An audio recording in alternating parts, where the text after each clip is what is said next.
Little Hand says it's time to rock and roll. Bring the noise.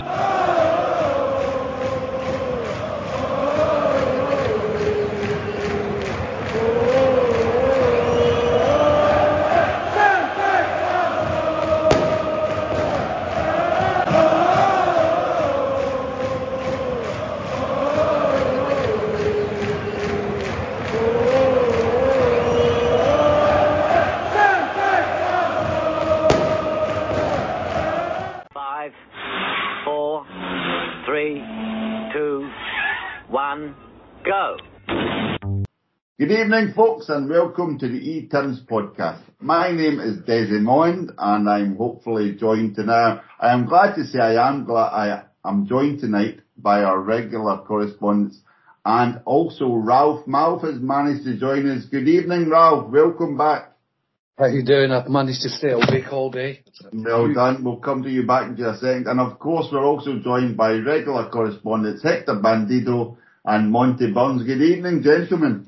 Good evening, everyone. Good evening, guys. Thanks very much for joining us. So, of course, everyone's probably well aware this is the evening after the day before's League Cup final. And, of course, hopefully everyone is either sobered up or still celebrating. A lovely victory yesterday for Ange's team versus Michael Beale's super outfit. But we'll come to that in a second. We'll just catch up, Hector.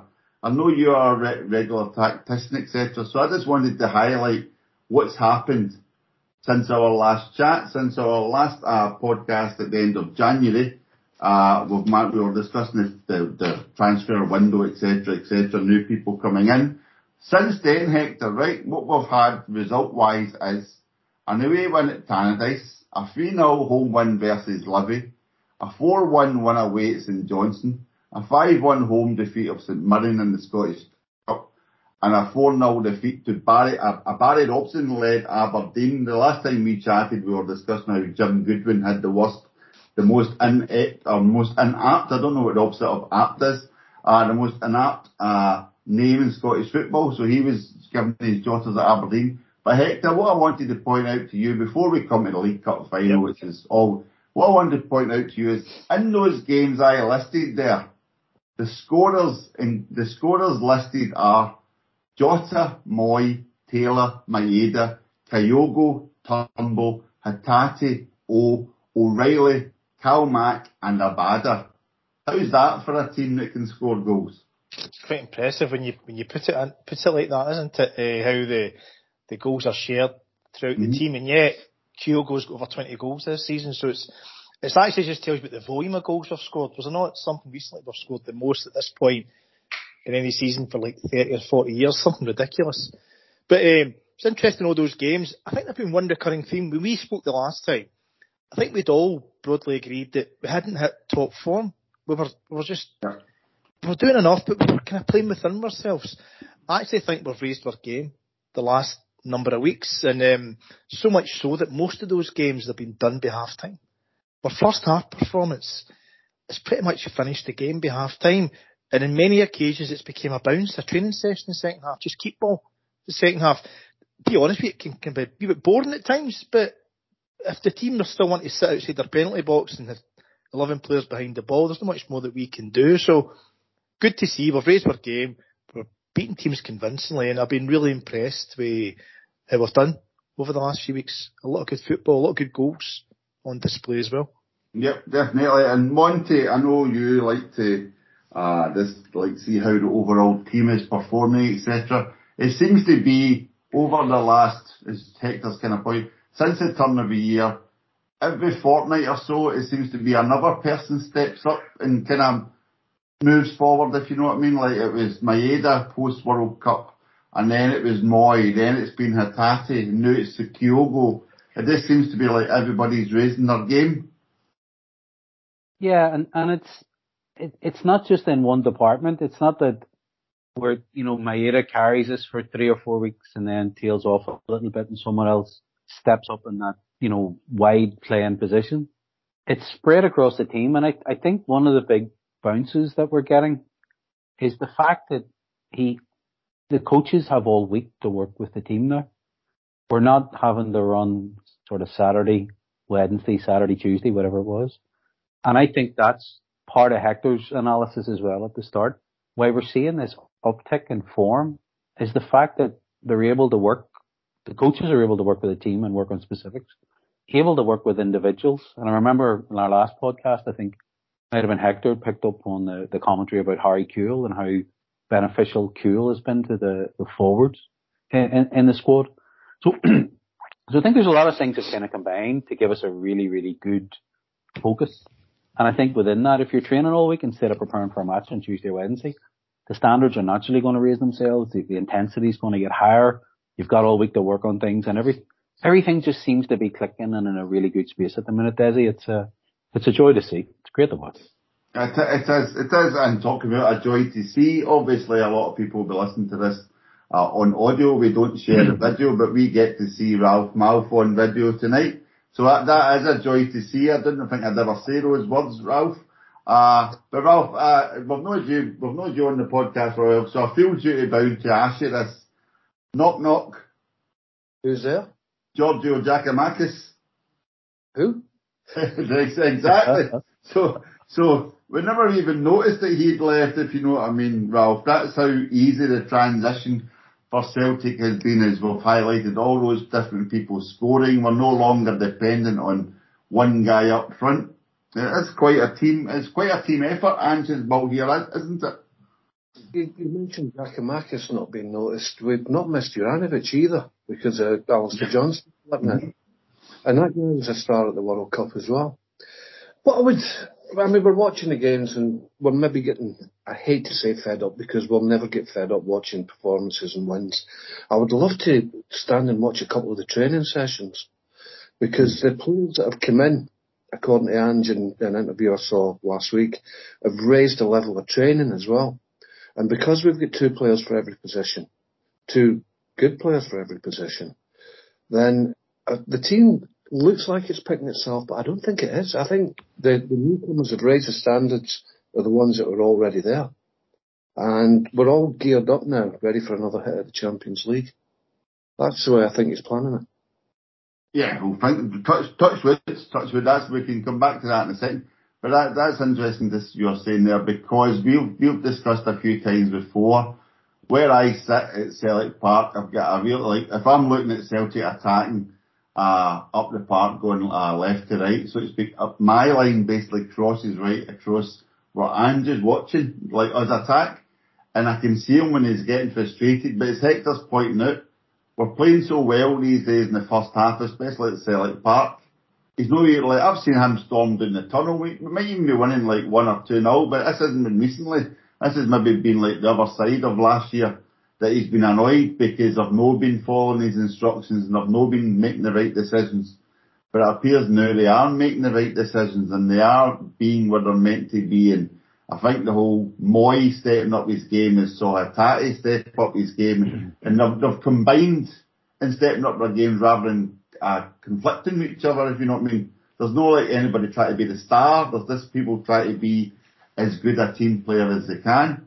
But Hector, Ralph's kind of alluding to the fact that people, before we come on to the cup final, but it just made me think, Hector, Ralph's alluding to the fact that we're no missing the people who have left, but the people who have came in already, like Iwata and O, you can see they're already having a positive embrace within the team and a positive impact in the team. I know they're not played lots and lots of time, or lots and lots of minutes, etc., but you can see they've actually enhanced the squad already. Would you agree? Yeah, aye, it's an interesting one because there's always a lot to be said, and no doubt it's Ange just said it, of always freshening up the squad every few months, because I think that new blood coming in, it takes away that degree of familiarity and it adds to the competition. Wait a minute, there's this new guy, he's a striker, where's he coming in as a left back, centre half, and it keeps players on their toes, it keeps the squad fresh as well, and it stops the staleness. Obviously in condition they're good players, but that's where Ange has been incredibly successful, because it's a struggle to find one player he's brought in that hasn't done well. I don't know about talk about guys in free transfers, same that he's paid a fee for.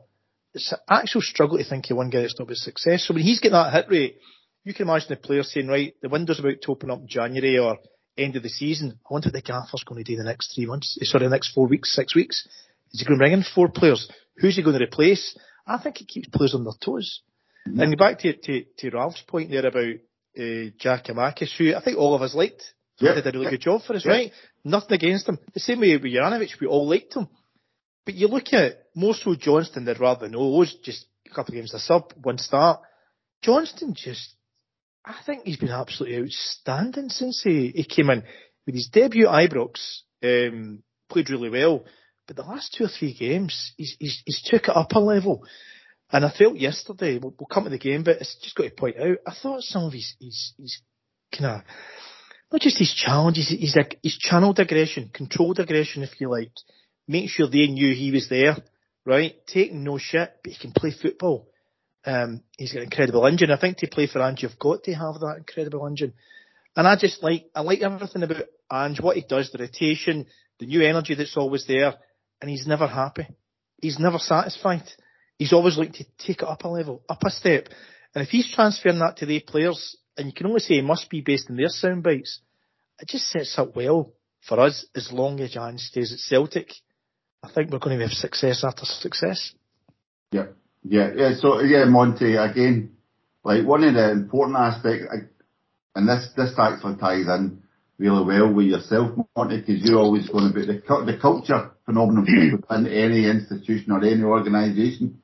And the culture that Ange has seemed to have created somehow, it crosses all nationalities, it crosses all levels of ability, it crosses all levels of experience. Like yesterday, I don't know if you heard Joe Hart being interviewed after the game, and he was speaking like a 19-year-old winning his first final, and he was talking about how great it was, and for the adventure for him and some other players like Carter Vickers to come to a club, a special club like Celtic, and this is his words, and to meet players at that club like Cal Mack and James Forrest and Tony Ralphson who love the club, and to bring other people in to also love the club so much.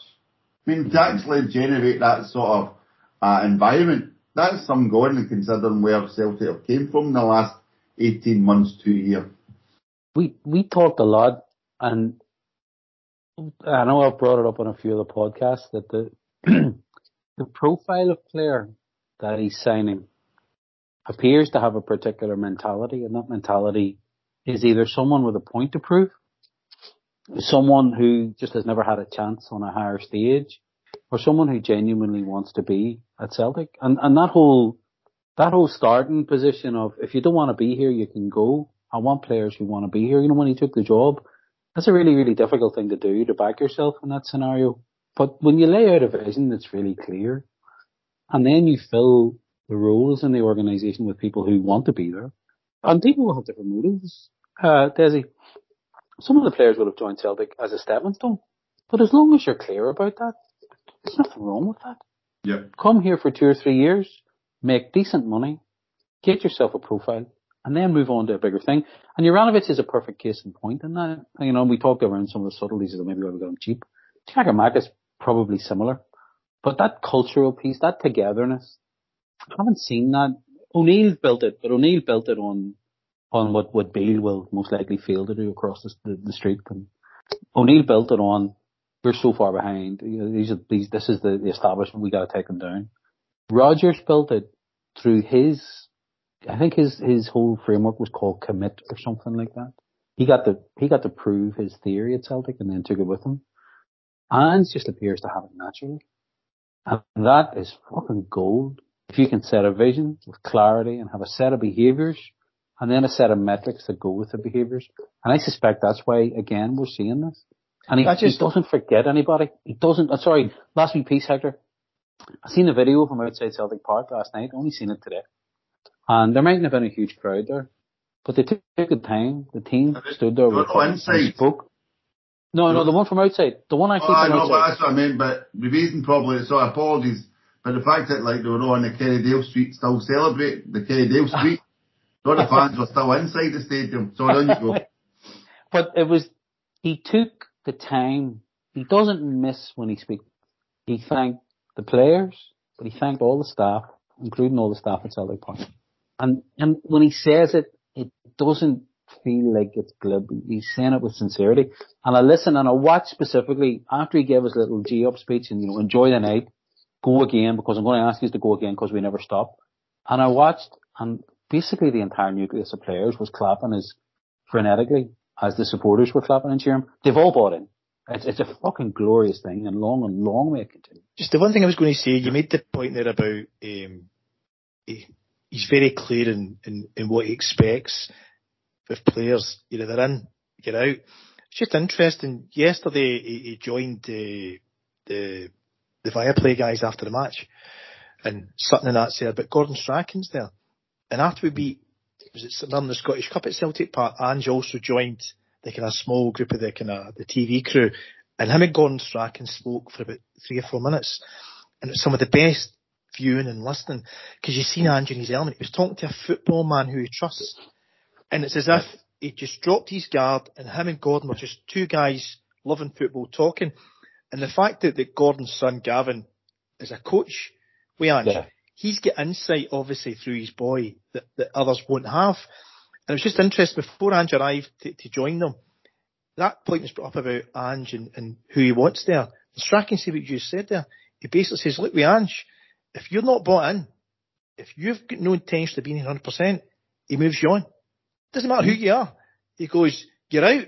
He might even like you, but as long as you're up front, he'll say, thank you, I'm going to move you on because you've got to be 100% with me or you're not here. And it sounds easy to do that, but the practice of it, and to keep those players giving you 100%, well, he's saying to you, by the way, I'm moving you on. There's an art in that not many have. And I just find you're right, it's a fascinating thing. It's proper elite level management. It doesn't matter the discipline. And he mentioned there's a lovely piece of psychology in it as well. He talked about how do you keep them going. I think it was maybe Sutton asked the question. It might even have been Strachan just in that 1-to-1. He says you have to let the herd down. You have to let them blow off steam. You have to let them enjoy their night, because in 24 hours time, I'm going to ask them to go again.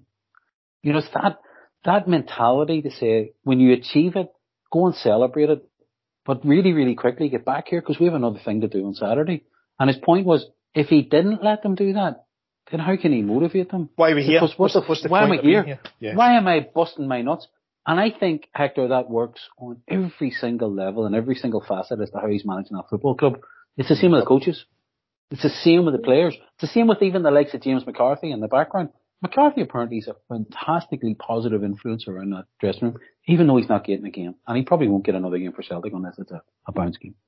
And you heard Hart talking about Jamesy Forrest and the fact that, is that the first major final Forrest has missed out on where he's been available? Probably is. And Ange convinced him to sign a 2-year contract.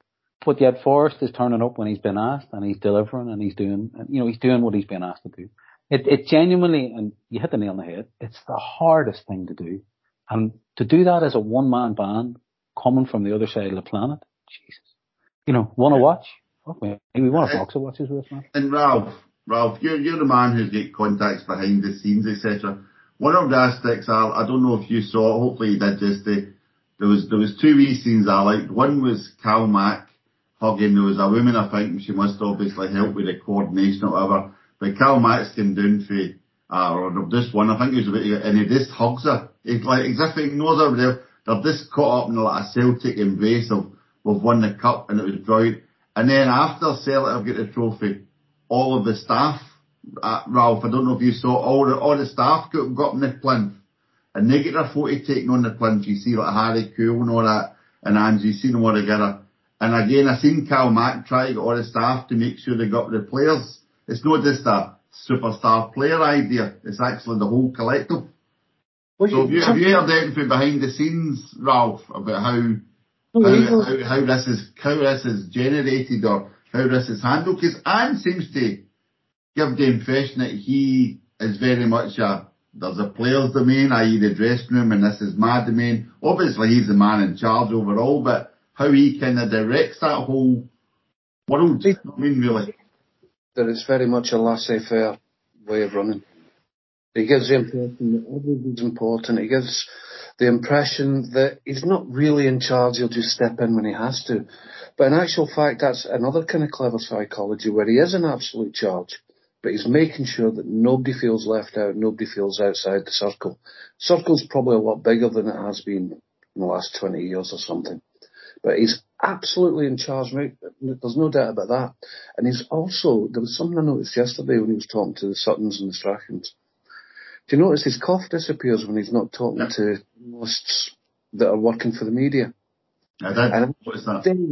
That, I think, is a self-control thing in him, to stop him from saying what he really wants to say.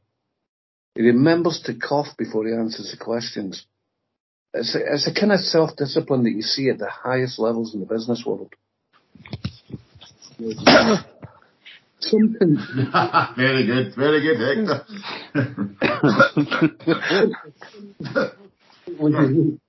About the way he handles things. It'll only be after all this is over that we'll find out.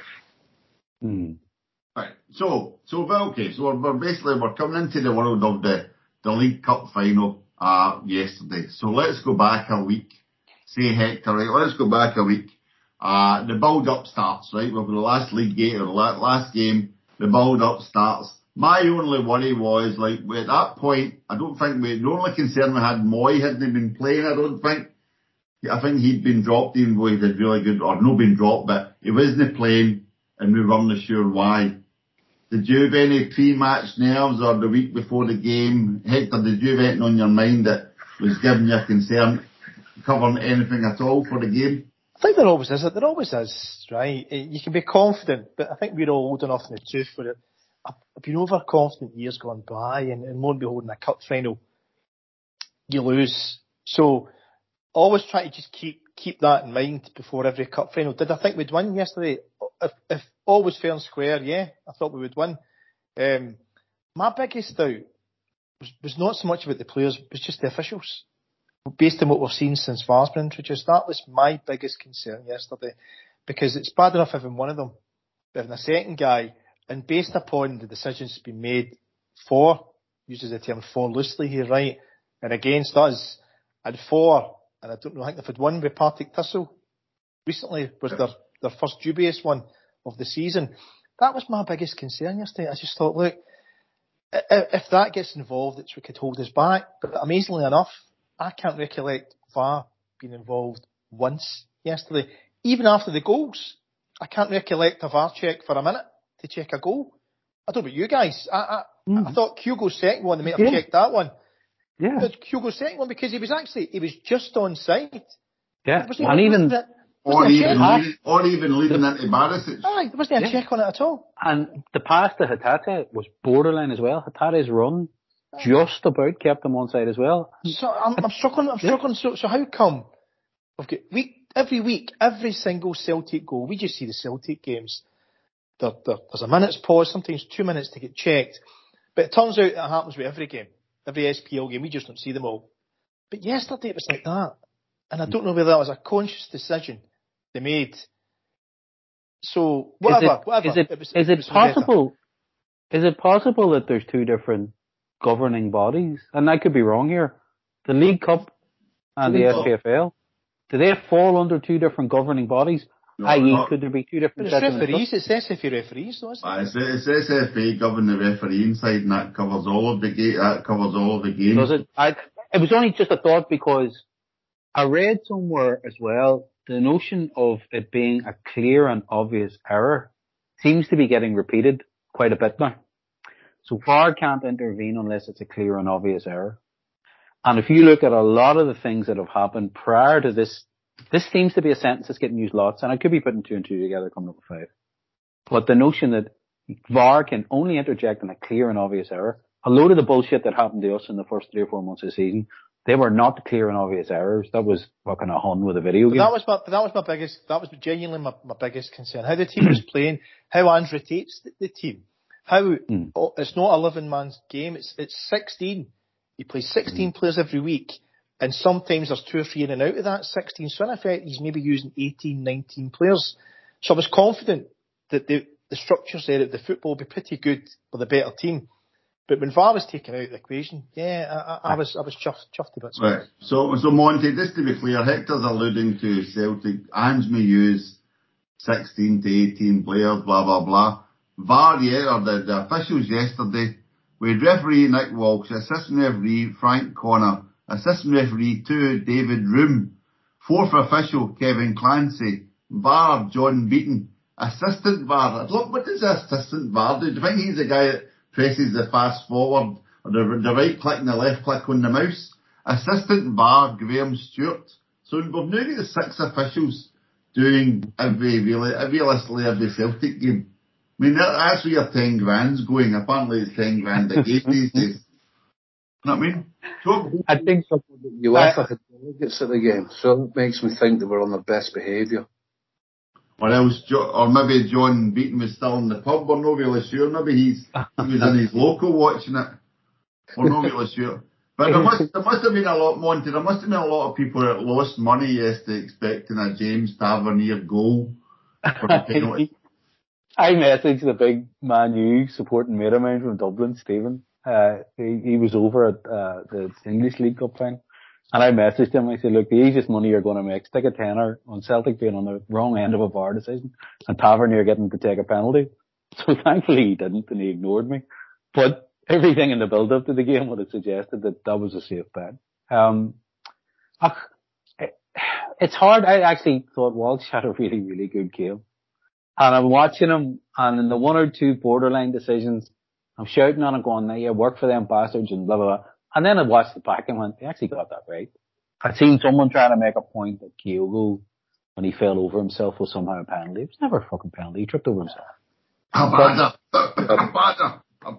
Sorry, no, the Kyogo one was pointed out. I read somewhere. I was still laughing this morning at Abada's attempt. Oh yes, and I was going like, fuck, you didn't have to do that. But a part of it, I think it was so fucking blatant and obvious for months what they were doing. I think either someone's reeled them in or they've actually learned how to use it. Let's give them the benefit of the doubt that they've learned how to use the technology correctly and they've got clear direction.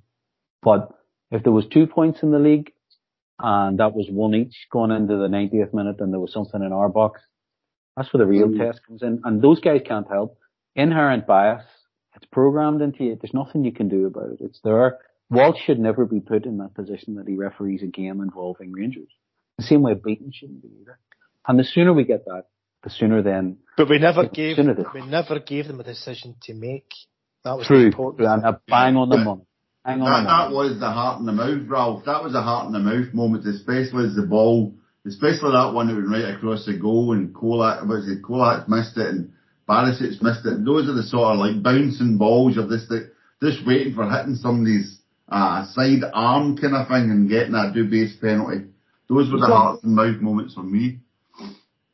I think it was there was Johnson hit Johnson's arm. Aye, for a free kick.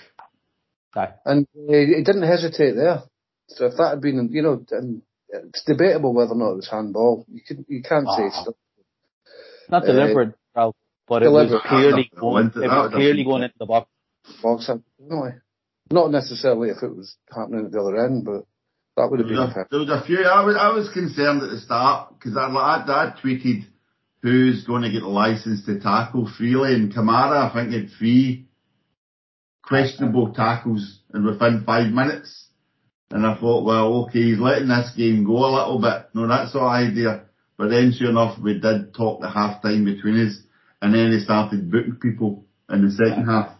But I think also Lundstrom's normally their enforcer in inverted commas, but Lundstrom's carrying a particularly nasty set of bruised ribs and has been for about a month.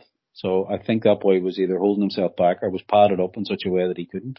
He tried to throw himself about a bit in the second half before he got took off. I think he got booked for trying to half Johnson. He did.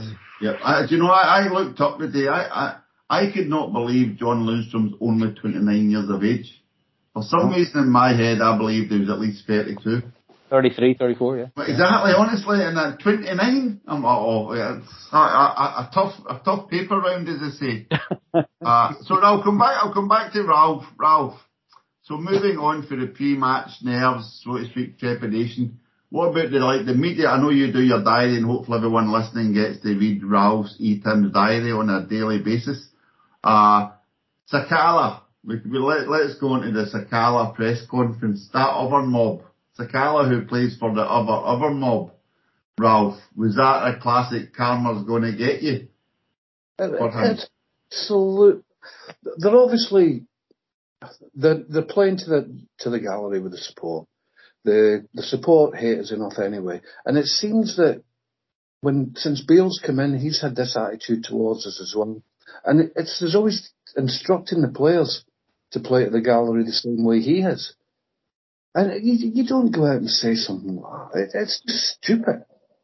I can't imagine that Ange, to be fair, would be the manager that would pin it on the wall and say, go and make him eat his words.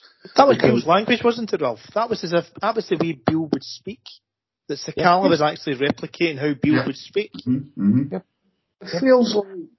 And that's, I think we talked about it before we started the podcast, and if we want to humour a couple of minutes on it, Desi, I don't want to jump in on the agenda on it, but I'm just fascinated. I'm fascinated with this, and we talked about culture and what Ange has brought to Celtic and how you do that in a couple of lovely comments as well. We want it, and we want it playing the right way. Mm. You know, these things are around a positive culture. And it's far easier to buy into something that radiates like that. Something that's positive that you think you're going to have a lot of fun in is a lot easier to buy into. So you hear the players talking about, you know, how we play this fast. You heard Jota interviewed. It's such a joy to be part of Celtic at the minute. We play a fast, free-flowing attacking football. We train hard, blah, blah, blah, blah. Positive, positive, positive, positive. And then you have this other side where you start being disrespectful. You won't refer to your rivals by their name. You start to refer to them as the other mob. You know, Beale again said in his post-match, it's working against the rest of them, but somehow not Celtic, so we need to work that out. It's creating an air of superiority, and that culture is a very, very fucking dark one. But it's easy to buy into if you're wired that way. I don't think what Beale has and the players that he has at his disposal, they're not wired that way. He doesn't have a fucking Mark Hateley or a fucking Barry Ferguson Lee to McCulloch. cheerlead them on. Yeah. Lee McCulloch. He doesn't have them. So I think his only trick now, if this is his style, by the way, and I suspect he's picked up a lot of this from Gerrard because it was the only card that they could play to catch us.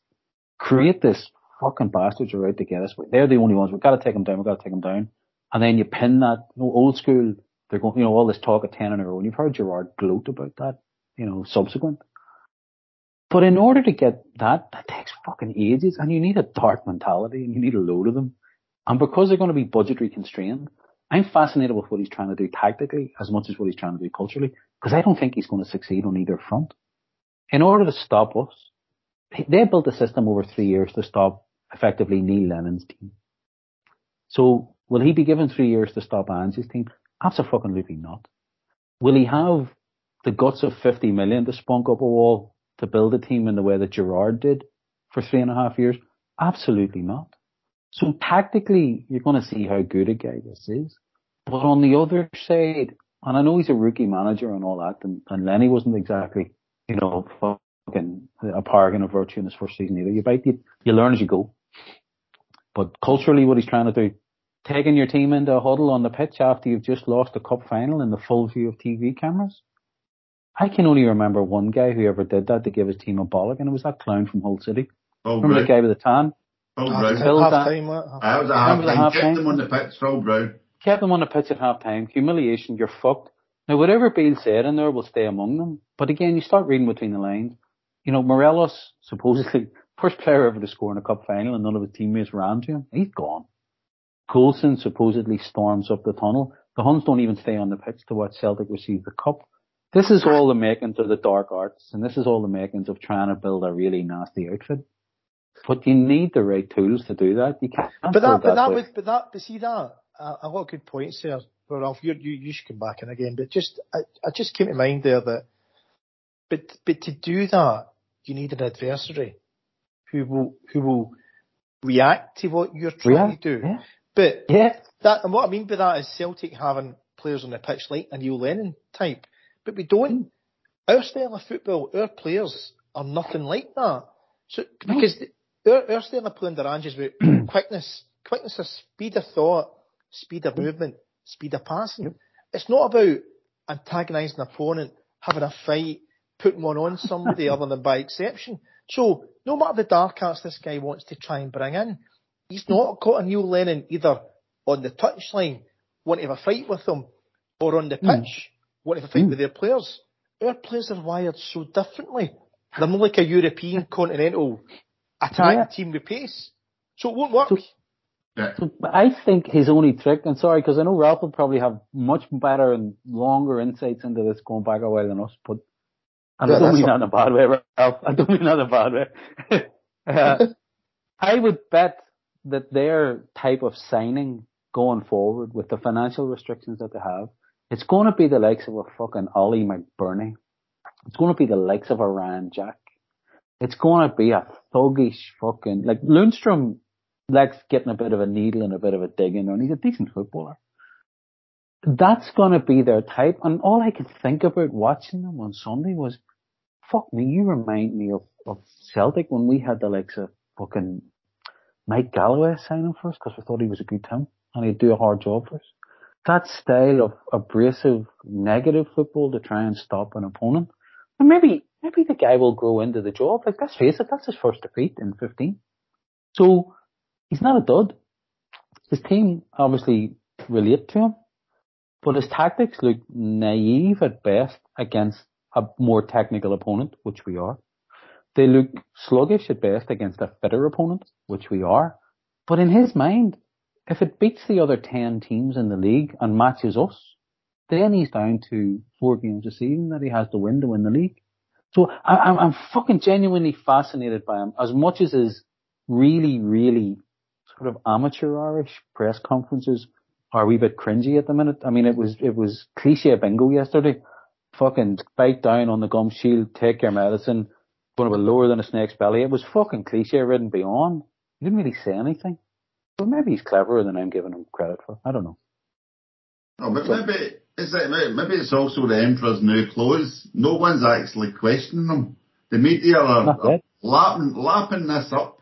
They're lapping this great guy's came. This guy's left QPR when he was flying, and this I've got inverted commas, obviously I'm making it, flying in the championships, but he was flying the wrong way in the championship, but Mr. Loyalty arrives, as you say, has a perfect start realistically, and then I was just making some notes there, just to tie in with what you were saying there, Monty, right? We've also, of course, recently had the Beale and Tavernier and various other players have started coming out with this club has standards pattern. Right? Like that Thistle goal, as if that was a Beale masterstroke. But as somebody pointed out on Twitter, well, maybe if his player hadn't actually been so disrespectful with the actual bounce ball and put the ball in the net, that would never have been needed. But he was made out to be some great gamesman to actually allow Partick Thistle to score. We've had the suits. I mean, he's brought back the suits and the brogues, unlike those gypsies across the road, no, that sort of part. And then Hector, alluding to what you were saying also, like, cause I've been noticing this, I've been thinking about this a lot, like their midfield, their perspective of a midfield against our perspective of a midfield. Our midfield, like, we look at players like Moy and Hattati to create and move, etc., and football intelligence. They're looking like, and Beale was getting slaughtered. If you're on the Rangers Twitter anywhere today, Beale was getting slaughtered for playing Kamara and Lundstrom. And he's brought in like Raskin and, what's his name? Kamara. And playing them last week, but no playing them this week, etc. So they were his players. So certainly there's a chink in his armour. Certainly there's a question about Mr. Impeccable, Mr. Brilliant, Mr. Great Tactician. I have, just sorry, Desi, just a little bit to Hector's going to come in. He did that deliberately, obviously, because he picked the team. But he did that to try and counter our bounce at 60 odd minutes. That's what he did. He brought on a brand new midfield to try and counter our bounce that we get. So it's so clear how he's going about setting up this version of a Rangers team to counter Celtic. And they have an old saying in GAA, Kerry footballers who beat us by a point at the weekend.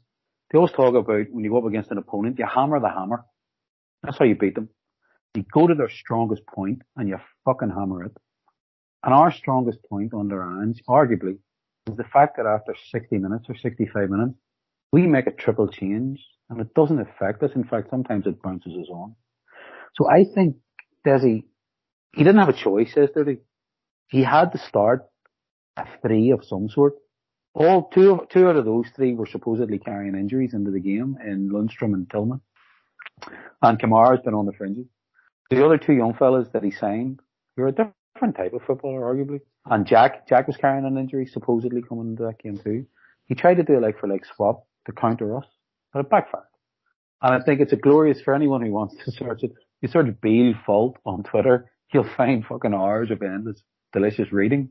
How it's almost his fault and he needs to leave the club already. So, yeah. But sorry, I know I jumped in there. Sorry. Again, because it was real interesting reading it, especially when you mentioned Ryan Jack there, right? He's like the new Andy Halliday, I think, to Celtic fans, with the whole every picture's him crying after a cup final idea. But even on Rangers Twitter today, when people are throwing up the jokes, etc., you had Rangers fans saying, we need to renew Ryan Jack's contract because he's the sort of player that we need. And I'm thinking, he's the sort of player Celtic need at Rangers. Because we know we can beat a team with Ryan Jacks in it, but it's like, we need to have players that hate them. And that's the Rangers fans' perspective. That the first question of a player should be, will you hate them? Rather than how good. Whereas, so I'll come to you, Hector, on this, right? Because I'm going to move on to the actual game itself. Because I thought something Anne said was very interesting. So I think we're already more confident, Hector, and a player we don't even know Ange has signed yet. We've not even got a clue who's coming in the summer, but we'd have more confidence in Ange buying some unknown player, same as he's done with Awata already, and bring them into the team, than we would fear a Ryan Jack renewing a contract at Rangers, not them signing that old stalwart who loves the badge, etc. Does that make sense, Hector? Aye, because we've discussed this before, and it's just been reinforced that if this summer Ange was to move on, let's go for it. Mm-hmm. Jota, for talk's sake, right? Matt Riley, Abada, and one other, whatever. The thing is, in the past, I think we'd all went, oh fuck, I'm not sure about this. Wait a minute. But the way we are now with him and his track record, we'd have every confidence that not only would they fit into what he's created, like a hand in a glove, but they actually might improve it. And just as we discussed at the start of the podcast, there's 2 examples just a few weeks ago, with Juranovic, with Giakoumakis. The 2 others have came in. One we've hardly seen. We've only had a couple of snippets of him as the boy O. We won't see the best of him until he's been here a few months, probably, till he gets up to speed with things. But Ange has created a structure that he can transform things, and he's happy to move ones on, because we've got a style of football that involves pace, speed of thought, and speed of passing.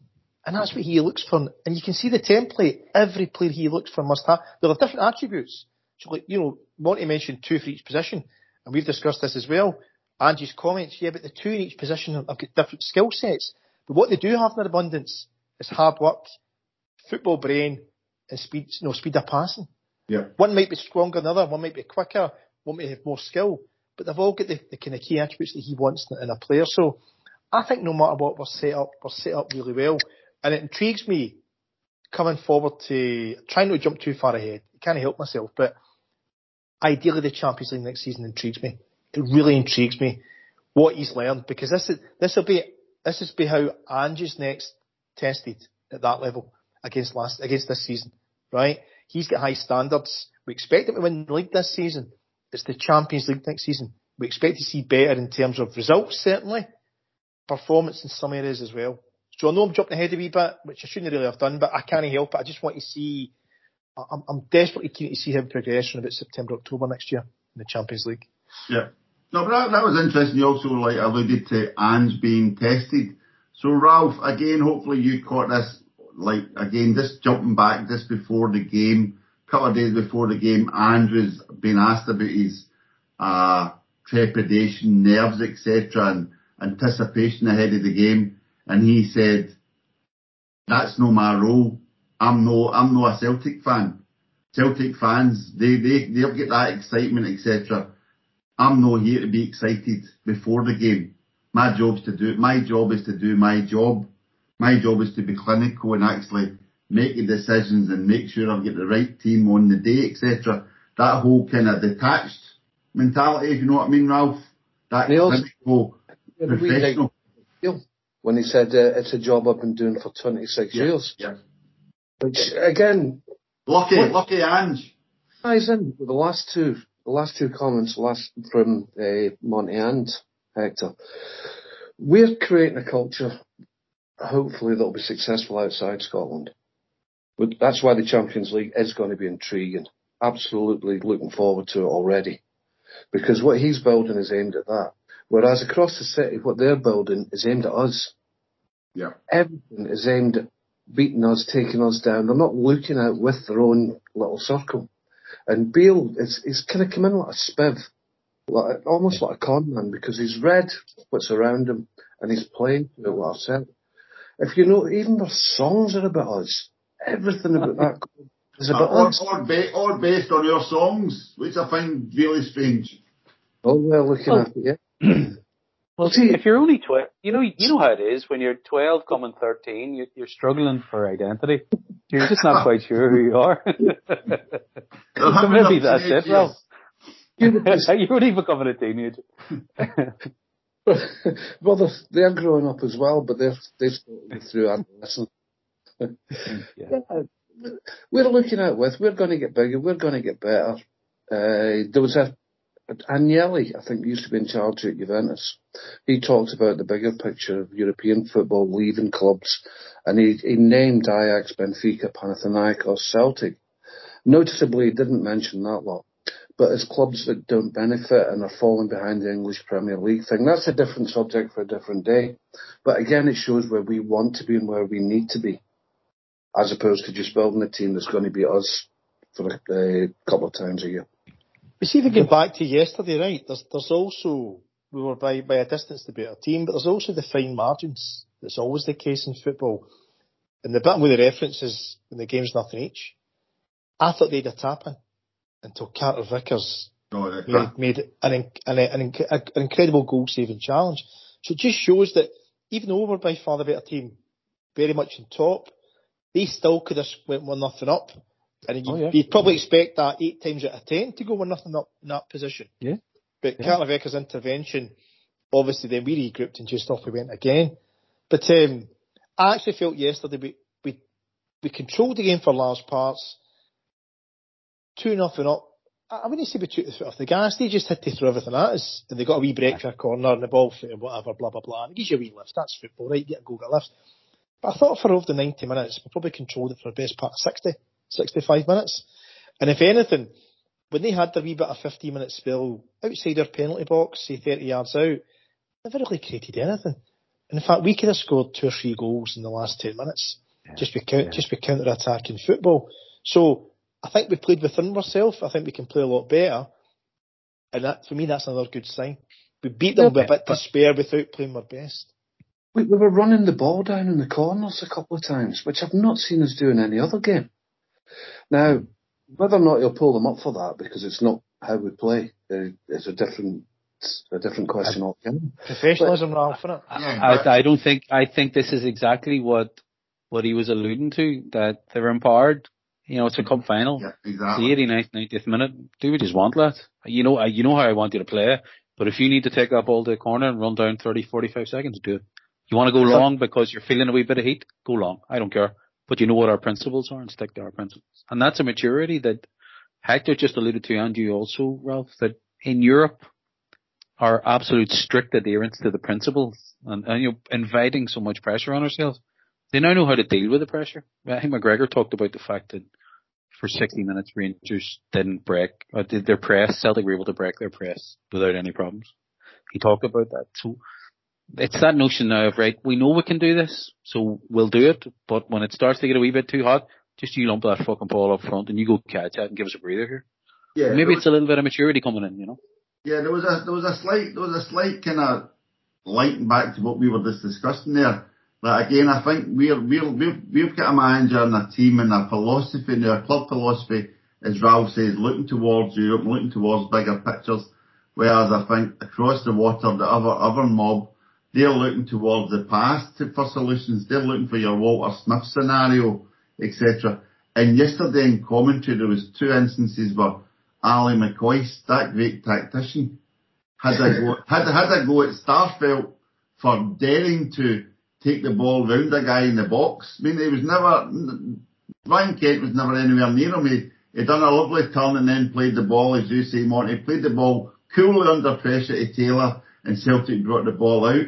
And then Joe Hart cleared these lines without inviting any trouble. And Alan McCoist, at both occasions, says, I think his manager would prefer him just to boot it up the park. And I was thinking, no, he wouldn't. That's exactly what he would do. If Alan McCoist is still seeing the game in that fashion, as in boot the ball up the park, then he's not got a clue how modern football actually works. It's just a different mentality altogether. And yet this is a guy that won championships as a manager. Championship. I don't know if it was called a championship. I don't know what you call the Western Division, the Scottish Western Division. And Hector, I'll come back to you in a wee while with regards your one of your favourite players, Hector Banner. I'm calling him Hector Banner Fanner because I had Celtic minus 1.5 goals yesterday because I was sure Celtic would score 2 more goals than Rangers, and how we never won 4-1 at least, I've no idea. But in fact, I'll come back to you, Hector. So yesterday, the game itself, you had trepidations regards VAR and the ref. My trepidations were all about the pitch. How the hell can the SFA possibly justify that pitch being so bad every game at Hampden? That was ridiculous yesterday because the pitch was newly laid, and Ange was asked about it, and he walked on the surface and went, "Yep, pitch looks in great condition," but he's walking on the surface, right, an hour before kickoff. But you could see within 5 minutes of the game starting, the pitch was sluggish. And what I mean by that was that a normal pass, there wasn't the pace in a normal pass. It was like taking it as if the grass was too long or the pitch was too heavy. But it's just the ball wasn't moving at the pace you'd expect. And then it started to cut up. Now, they relay the pitch before every cup final. And whatever they're doing, they're obviously making a pig's ear of it. Mm-hmm. But I was just on the game itself. It was interesting. We're 2-0 up. And they're ready to make the subs. And they score just as they're bringing their subs on. They got a wee break of the ball and it happens, right? But Ange also made subs when we were 2-1 up. And under a bit of pressure. It doesn't matter to him. I'm making the subs. I know what I'm doing here. I know what needs freshened up. I'm going to take Jota off for one. I'm going to take Moy off, who are 2 big influential players for us, and bring on these guys. Then he brings on Awata as well. And see, for me, he's the one of all the players I'm really intrigued by. We've only had wee snippets of the guy, understandably so. Just in, he's got 10 minutes here and there. He got half an hour against Aberdeen the other week. But just watching the guy play that number 6 role allows Calmac to push on one, which I think Calmac is good anywhere, right? But I think for us, especially half hour a game, when you want players who can keep possession at pace, I want him playing higher up just a wee touch. Yeah. But Awata just slots in there. And it's things like his body language. He's pointing, instructing players where to go. Yeah. I'm guessing he won't know much in terms of English, right? How to speak, but it's just how he encourages guys. He's shouting at them and waving arms to go. Like a kind of Japanese Peter Grant with a bit of skill, if that makes sense, right? What a lovely image, folks. Aye. One for the listeners. He's the one who intrigues me because we've went to the Japanese league. We've brought some quality players. This guy's the player of the year over there. And he's number 6. He's loads of pace. He retrieves the ball and he moves it on. And he's a bit of a leader. I can see that. I think next season, I think he's slotting to 6 as we're regular 6 to start next season. But Hector, sorry, apologies, but you just made me remember something else that Alan McCoist related.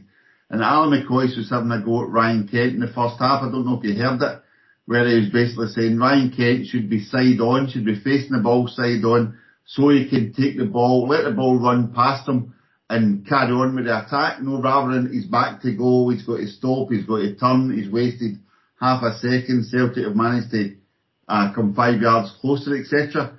And it's just you say, Iwata, he's in the middle of the park, but he's very much like Hatate. They let the ball run across them, so they don't like stop it and like the old Alan Thompson 3-point turn. They let the ball do the work and then move the ball on. As you mean, so it's that kind of another wee level of football intelligence. No, rather than stopping and starting, it's just a flow.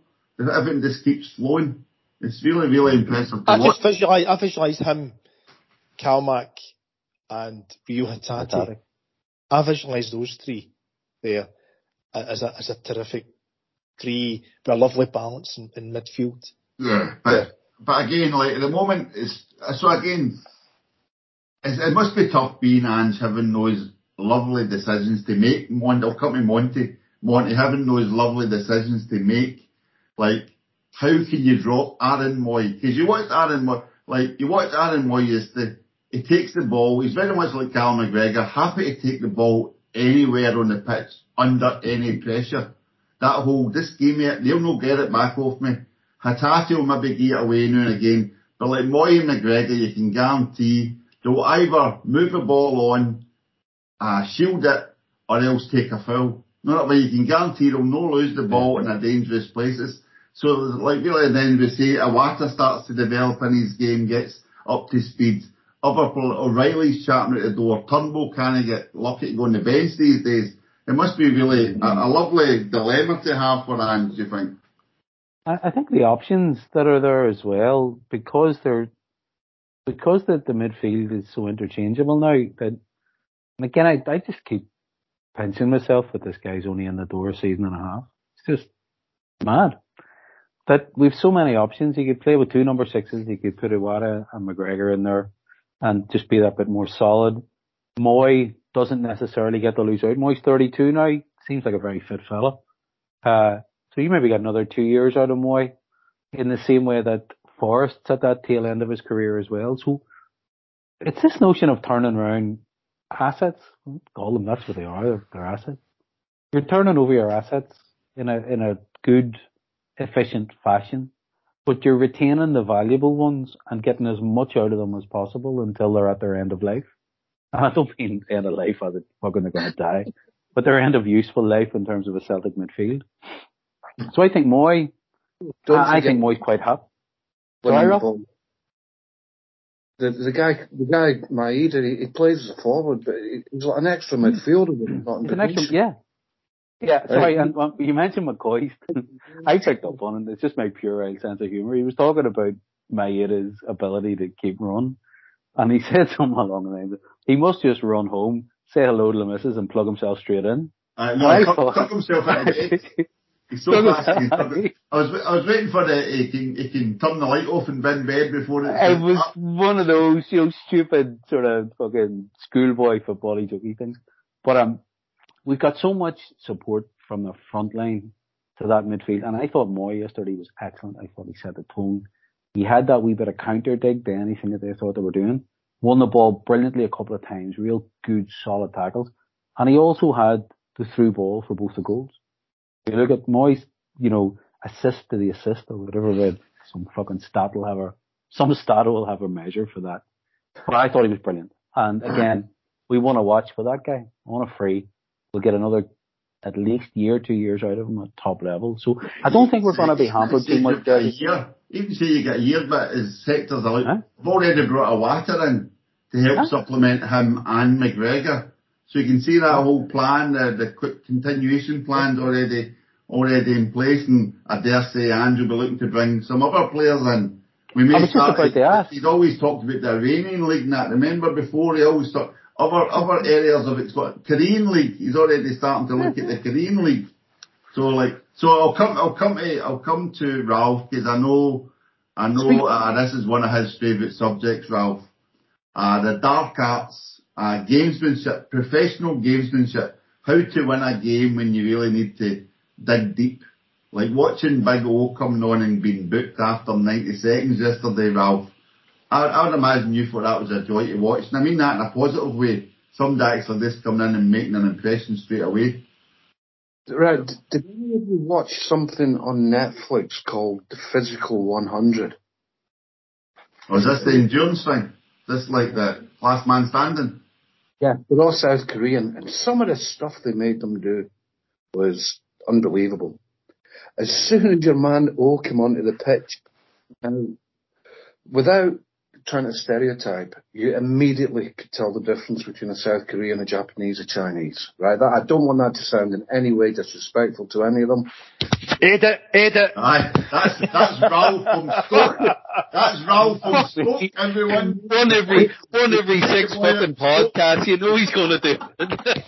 It's usually the French players that gets it in the neck, isn't it? Ralph, tell me the truth. Are you missing tomatoes? Are you missing? Tell us the truth.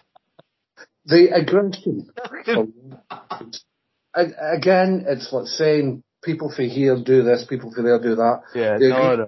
It's like saying the Scandinavians are taller than the Scottish and Irish. That's what you're trying to say, Ralph, isn't it? Those Peely Wally Scottish players, what they like? Aye. The first thing he did was make his presence felt. Simple as that. No pushing me about. I'm not the wee fella that was here a minute ago.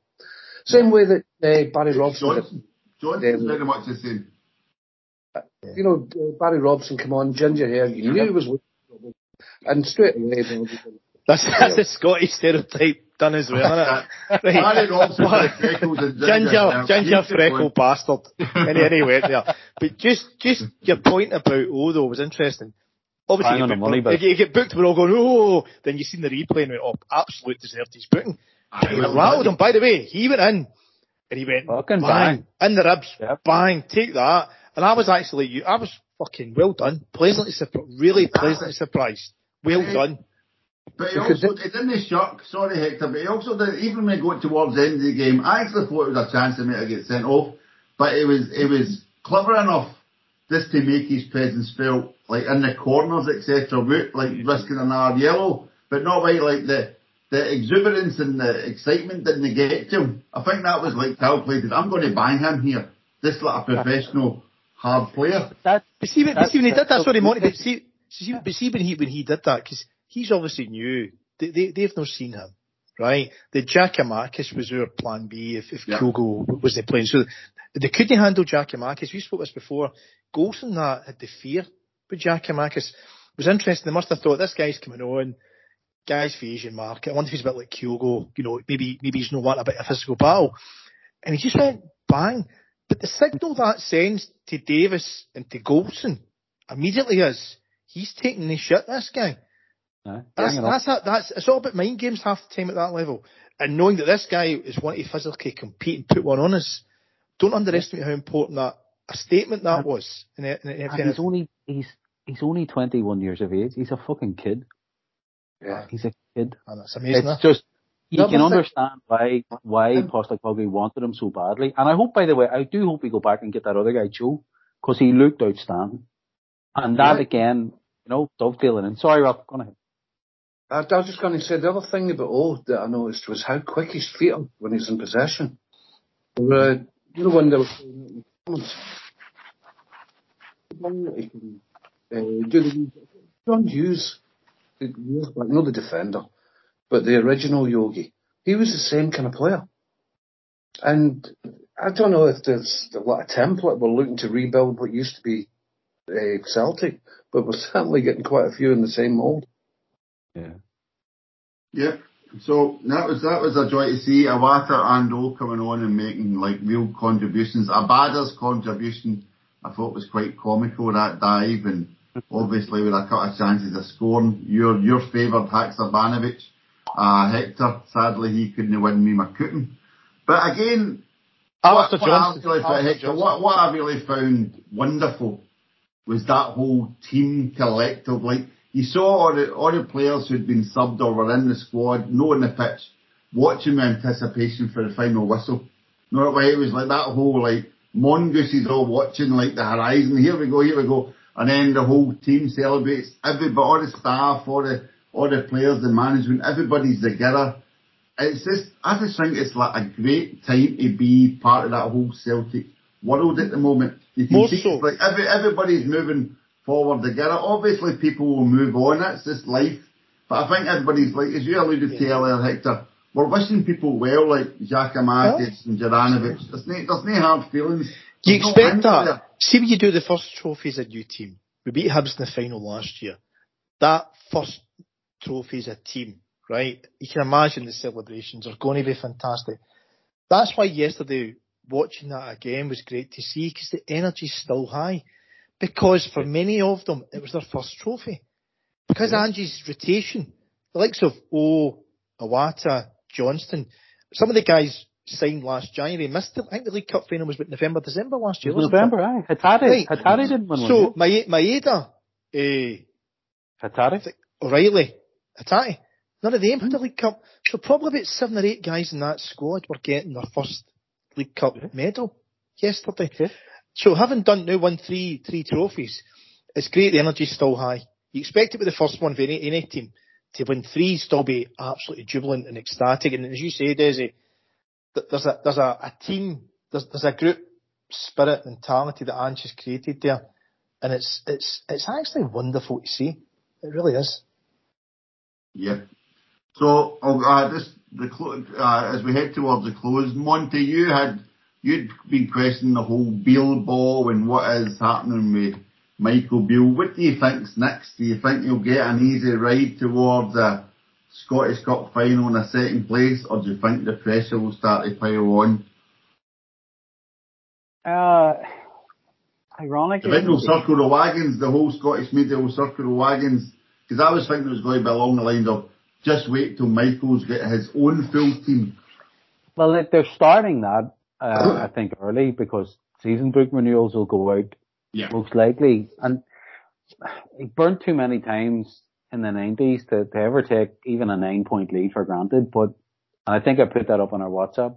You know, get the league done quickly. Just get it done. Just get it fucking done. And I think that's then when we'll see what type of hand the guy's going to get. I think they'll circle the wagons. I think they'll big it up. We'll talk about the revolution, the rebuild, but it's all fucking smoke and mirrors. When it comes to it, his budget is going to be constrained significantly. I mean, I seen someone put up a mad thing about the team that would win Rangers the league next season. Yeah, I've got one for that in the point. It had the same back four that started yesterday. It also included Ryan Kent. And it had Tillman and the 2 new players that he signed. Do you want me to read it for you? I've got it here if you want. A goalkeeper to be confirmed. So poor Alan McGregor and John, is it Sullivan or whatever his name is, they're no longer considered first team. James Tavernier retains the captaincy. Connor Goldson, Ben Davies and Yilmaz. Remember that £6 million guy Yilmaz at the sign? And then in midfield you've got Cantwell, who it turns out has never played centre midfield in his life, but this guy had him as Cantwell and Raskin, 2 centre midfield, so I'm sure that McGregor, Iwata and Hatati or Moy would love playing against him. Then you've got Tillman, who hasn't actually signed for Rangers. Somebody has to point that out to the guy. They've got to find $4.5 million to buy him. And then you've got Ryan Kent, who hasn't actually signed for Rangers either. So the poor guy's predictions didn't quite... Centre forward to be confirmed. Not to be confirmed. Just to be clarified. It's not. It's bad enough Morelos blessed himself after scoring yesterday.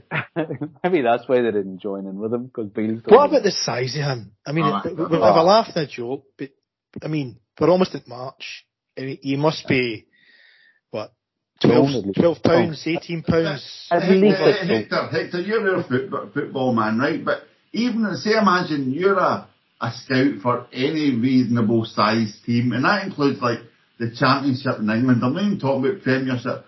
Maybe France, etc. You hear about this guy who scored a lot of goals in Scotland. You go to see him. Surely your eyes would fall at your head if you suddenly thought, that's an international striker that I'm meant to pay millions to clinch. I mean, he's like a free agent.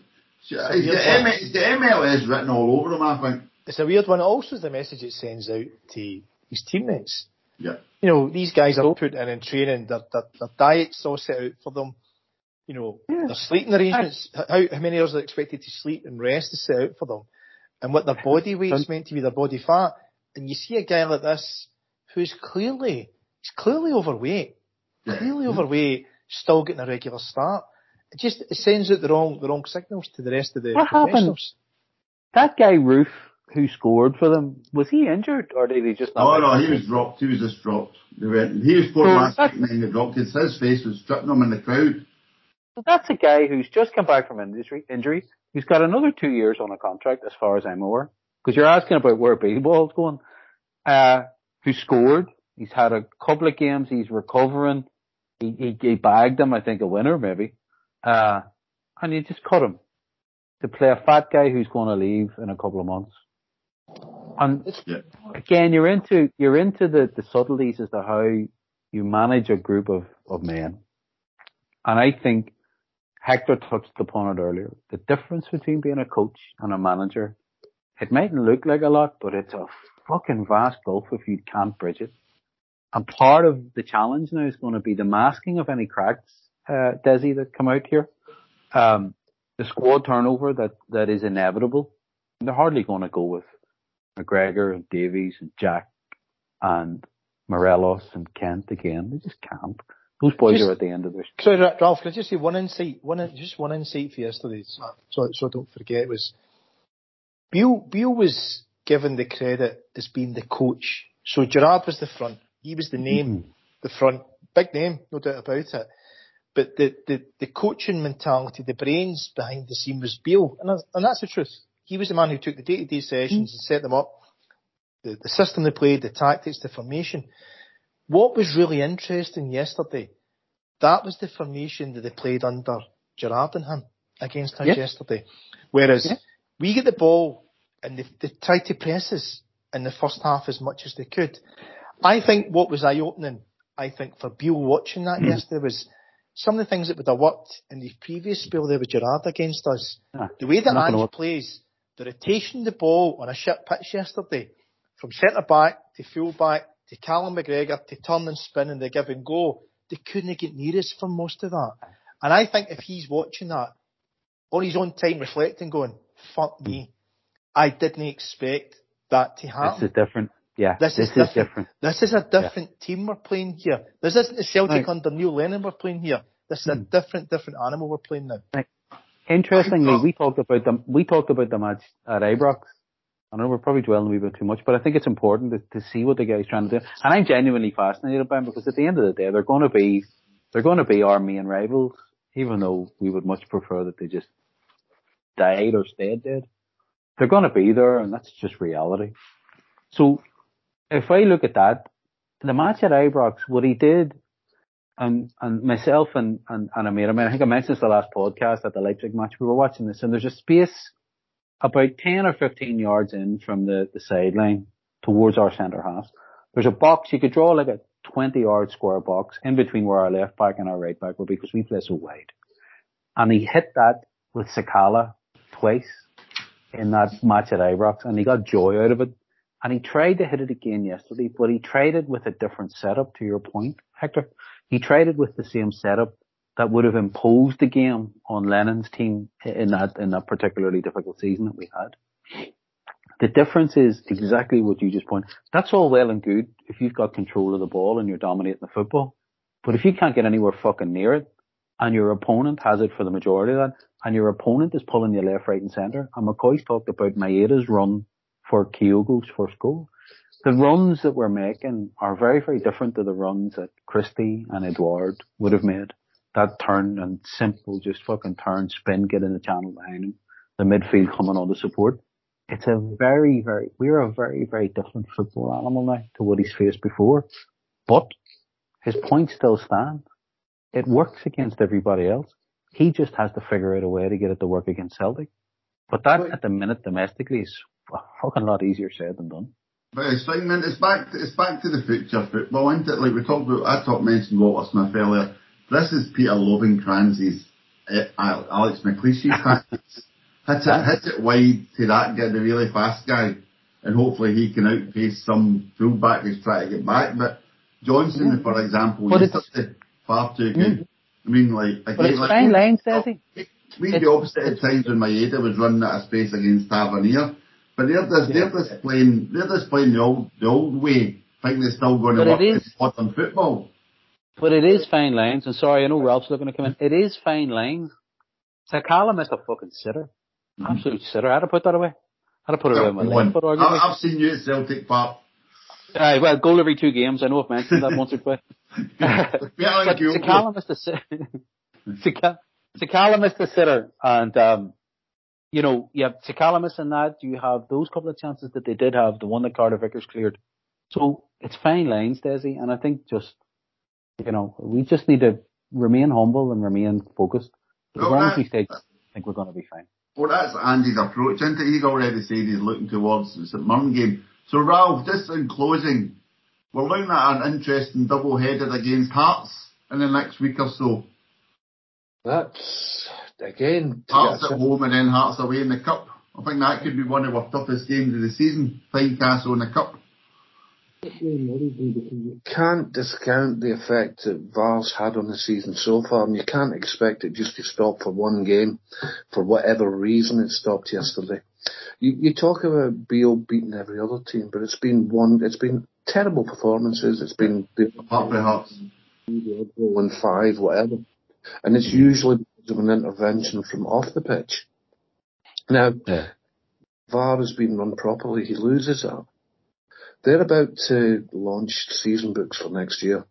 They have absolutely nothing to offer the support at this time. They've 7 players out of contract.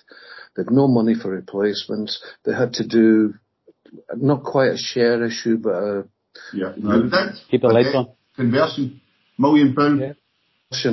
Just to pay the loan fee for the guy they've got. What's his name? Raskin, yeah. Right. They're in serious trouble. There were 2 court cases last week. I'm still not sure what for. Something to do with people that had ordered something or bought something and never got it. They're in a lot more trouble. The reason I think they're in a lot more trouble than even we can guess at is that they're turning everything against us. It's what they usually do. It's what governments do. They find a bad guy to deflect away attention. Right. Squirrels. If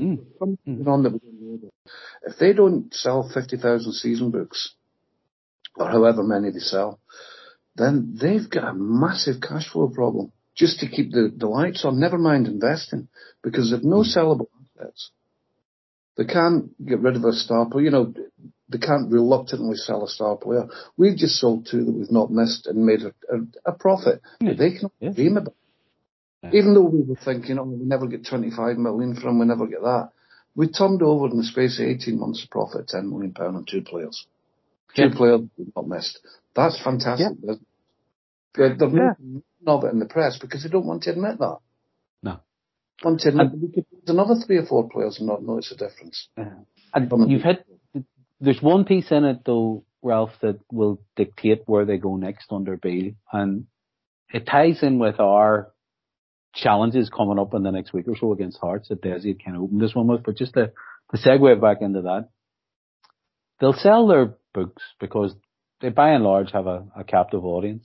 They mightn't sell them all. And for every 1,000 season books that they don't sell, you're guaranteed that's good as a half a point or a point to us in the league. Because as that drops further and further, their ability to compete in the transfer market with, ironically, the likes of, remember, they got Suter from Hearts on a free. Well, that's because that's what he's worth. But the ability to trade, they can't trade in England because they'll be priced out. So they're looking for free transfers. They're looking for the likes of an Ollie McBurney when he turns 32 or something like that. And or decent Scottish talent at SPL level that have an affinity or want to go there to, like a Ryan Jack. Yeah. If they fall to that level, the likelihood is that they'll never recover again. They can't. They can't get the level of money that they spent under Gerrard won't turn up again. So they do have headroom to survive, Ralph. Sorry, the point I was going to make, they do have headroom to survive in that they've got those 7 going out of contract. Most of those guys are on big wages. So if they only sold 45,000 books or 40,000 books, that bigger headspace around wages going out the door, and that wages to turnover ratio, that disappears. But it means you're replacing them with free transfers from fucking Aberdeen, United, Carlisle. You're looking at short-term plans every season. You know what I mean? Or bring kids in, Desi, and hope exactly. The other 10. You won nothing with kids. Right. As the saying goes. Right, have we still got Hector? This is one last question. Have we still got Hector on the line? No, we lost him. He's away. The Northern Lights. So I thought he had to drop it. That's fine. No, my final question is just going to be, last question on yesterday's final. Who would have been your man in the match? Monty, who would have been yours? Starfelt. So see, this is why I was wanting Hector to go and we'd actually have to say something good about Starfelt. But sadly, folks, we did not get the chance of having Hector Bandido saying something good about Carlo Starfelt. What about you, He blamed those Scandinavian Borealis as well. Those typical big blonde Scandinavian athletes. What about you, Ralph? A case for 5 or 6 players. Yeah. And you would not get an argument from anybody on who you chose. I would go for Maeda because at the moment he's probably my favourite Celtic player. He was everywhere. Strachan made a comment about the Hattati twins because of the ground he covers. Yeah. There might be about a dozen Maedas. I reckon there's about 6 or 7 guys that just take it in turns to play for Celtic. Sometimes they actually swap during the game. Because there's no way the other guys ran himself into a fucking heart attack, so they just swapped him around. Seven brothers. Phenomenal. I would say Maeda because he's my favourite player just now, but McGregor was outstanding. Well, that was going to be mine. I always hark back. I like you watch McGregor, and I loved it. Like they asked Gordon Strachan before the game, I think, did you see him being the success that he got to Scott Brown? And he said never. And he said never, and he's like, no, because he's such a quiet boy, he's such a quiet, lovely guy. He never really imagined he was going to be that personality that could drag Celtic and be that Roy Aitken style Scott Brown. And he is, when you see him on the pitch, he's always cajoling, he's a true leader on the pitch. But you see him to take that ball under such pressure in the middle of that park, and he didn't even just get rid of it, he runs with it. I mean, actually, at one point he took a guy on just in his own 18 yards, and I was just like, the bravery that guy shows is unbelievable. Unbelievable. I wonder if it's just that under Ange, he's now got the confidence to make the decisions that he thinks would work. You know, before he was playing around, but now it's on him. And the captain and the manager will have had one-to-ones. And, you know, Ange has a way of talking to people that we've seen. And he's maybe got out of McGregor that McGregor wants to do things, he wants to make his own decisions, and Ange said go for it. And it seems to me, especially yesterday, when he needed to run with the ball, he ran with it. When he needed to hold it, he held it. When he needed to pass, he passed. He's making decisions a lot better than what he was doing 12 months ago. And making him... me used to allude to the fact that if you've got a Scott Brown in the middle of the pitch, your natural instinct as a footballer would probably be give the ball back to Scott Brown. Remember we used to already 10-yard passes in the middle of the Scott Brown. So as you say, he's moved into that Scott Brown level of respect amongst the team. So they know they can always find him. He'll always be available. He's not going to, they don't need to always give it to him, but he's always going to take it under any, like as I said, like John Collins stated, you talk about bravery in football. Bravery isn't going for a diving header in the middle of a 6-yard box. Bravery is taking the ball under pressure when you've got 2 or 3 opponents bearing down on you. And that's Callum McGregor in every game, in every final. So what is it now? 14 finals, Monty, 14 victories, I think. Yeah. For Callum McGregor. Long may that continue. Long may that continue. Lucky Callum McGregor and lucky Ange Postecoglou. That's all we can say. So we'll finish it there. So again, that was great to have you back, Ralph. Hopefully you can continue for the rest of this year on the podcast, as well as the eTims diary on etims.net. So thanks very much to Ralph Mouth. Pleasure again, always is. Excellent. And of course, thank you to our man for... Are you across the water, Monty, tonight, or are you on your adventures in Europe again? No, I'm across the water tonight. Are you over sorting out the protocol? Is it, I believe have you signed anything tonight? Nah, just a couple of other messages to deliver, and then I'm away back to the continent again on Wednesday. Lovely. Okay, I'll look forward to the headlines tomorrow. All right, so thank you very much, Monty. Thank you, lads. Pleasure as always. And a belated thank you to Hector, who had to drop off, folks. But of course, thank you most of all to everyone for listening. Please like and subscribe whenever you pick up the podcast. Please tell your friends. And if there's anything you don't like or anything you'd like us to cover, please let us know at etims.contact@gmail.com. And tonight we're going to leave you with a little closing number from Ellie Dixon's cover of Jota on the Wing, which got a very big, great salute after she sang it on Patrick Keelty's BBC radio show. So that's the BBC, that great British institution that's probably now on the Union Bears boycott list. Okay, folks, my name's Desi. Good night. When you score, you make the Celtics sing. Jota on the wing, Jota, Jota on the wing. Every time you're on the ball, we know there's gonna be a goal. A superstar from Portugal. When you score, you make the Celtics sing. Jota on the wing, Jota, Jota on the wing. Every time you're on the ball, we know there's gonna be a goal. A superstar from Portugal.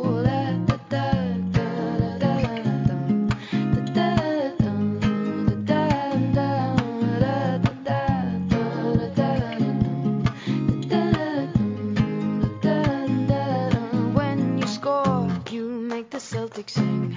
Jota on the wing, Jota, Jota on the wing. Every time you're on the ball, we know there's gonna be a goal. Our superstar. When you score, you make the Celtics sing. Jota on the wing, Jota, Jota on the wing. Every time you're on the ball, we know there's gonna be a goal. Our superstar from Portugal. La da da da da da da da da da da da da da da